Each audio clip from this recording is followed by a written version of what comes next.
지난주 화요일 확진자가 나온 서울의 한 전문 학교가 재학생과 교직원 600여 명에 대해 전수 검사를 한 결과 모두 음성 판정을 받았습니다.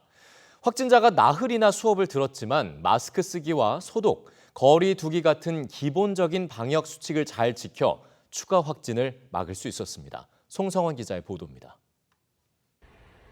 서울의 한국과학기술직업전문학교 재학생 A씨는 지난 19일 코로나19 확진 판정을 받았습니다. 지난 7일 확진자가 다녀간 서울 도봉구의 한 코인 노래방을 들렸다 감염된 겁니다. 재학생 한 명이 확진 판정을 받은 이후 학교 건물 출입은 제한됐고 이달 말까지 임시로 폐쇄 조치됐습니다. 이 학교는 고용노동부 소관인 직업전문학교로 지난달 20일부터 등교 수업을 진행했습니다.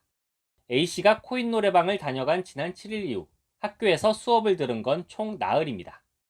학교는 당시 등교하지 않은 A씨에게 확진 사실을 통보받자마자 건물을 비우고 재학생과 교직원 총 650명에 대한 전수검사를 실시해 전원 음성 판정을 받았습니다.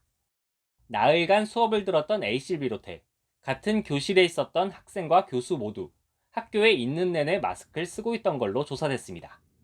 학교는 강의실을 사용할 때마다 소독하고 좌석을 띄워놓는 것과 같은 기본적인 방역 수칙을 따랐다고 설명했습니다.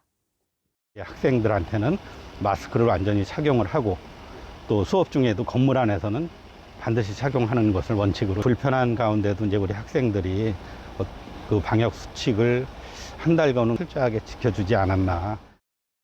이달 초 인천에선 이태원 클럽발 2차 감염된 학생들이 교회에 다녀갔지만 신도 760여 명이 모두 음성 판정을 받기도 했습니다.